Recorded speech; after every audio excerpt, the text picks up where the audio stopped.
Busloads of people are planning to head to Springfield tomorrow. They're urging lawmakers to take action on a bill that would ban assault-style weapons.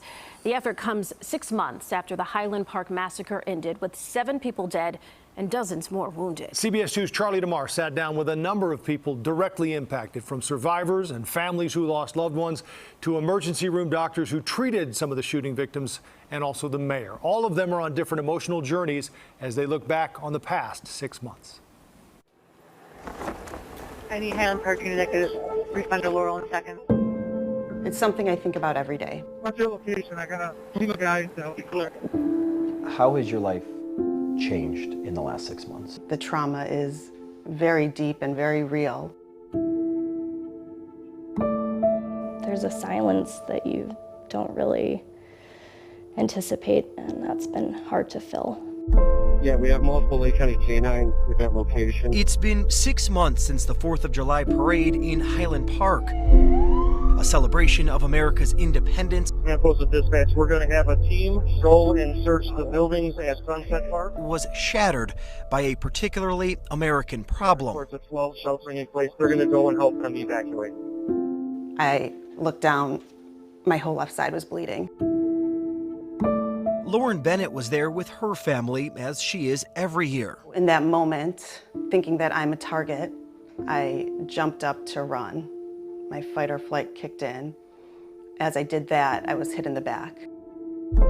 653 or 647 Central. She was shot twice, one of dozens hit when prosecutors say a 21-year-old armed with an assault rifle fired down on the parade from a rooftop. And I was lucky, because I got out of there alive, but 1 centimeter any direction and I wouldn't be here talking to you. 63-year-old Jackie Sundheim was one of the 7 who did not survive. She worked as an administrator at a temple in Highland Park. For me, there's just a massive hole, hole in my heart, hole in my life. It's just that sheer impact of how many people knew her and that she touched. Her husband and daughter sat down for their first interview since her murder. Having her taken that way, in such a horrible way, you can't wrap your head around it. I would hate for her memory to become something this. I don't want it to just be this. I want her joy and her laughter to be what people remember. I spent half my life with her, planning for, how things are going to go, and you get to the point in life where you can see that road, you can actually see exactly where you're going to be, and then to have all of that just vaporized in front of you is it's difficult. Highland Park units on Central, make room for the ambulance. We have an ambulance coming eastbound on Central for one of the night missions. Bruce found out about the shooting from Jackie's sister, who was also at the parade and tried reviving her in the street. And I was like, shot? What do you mean, shot? And she's like, how was she shot? She's like, a lot of people have been shot. And it was kind of then I realized what had happened. As a society, we have to find a place where someone can't just wake up in the morning and decide, I'm going to go out and shoot 50 strangers.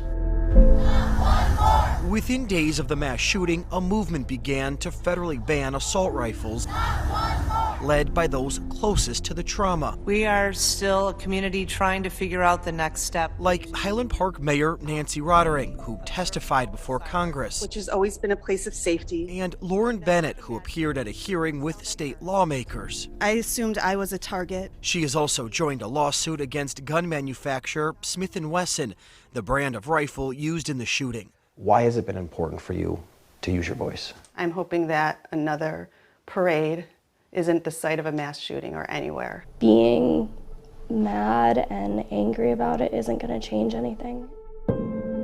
A community still working to recover, speaking for 7 lost lives, and finding a collective voice for change. Charlie DeMar, CBS 2 News. Bruce Sondheim said shortly after the shooting he was sure he wanted to move far away from Highland Park, but now says he can't imagine living anywhere else because of the tremendous support and love his family continues to receive from the Highland Park community. To see that father and daughter, that other woman who is the victim, sit down 6 months later, it's so important to see that we're not forgetting them, that we understand their pain continues. Well, and it's clear when Lauren Bennett says, I think about it every day. Yes. I don't know how you don't, or I can't. I just can't imagine trying to move on from that. And as Bruce Sondheim said so well there, I have a hole in my heart and a hole in my life. It's just heartbreaking. Heartbreaking. Yeah.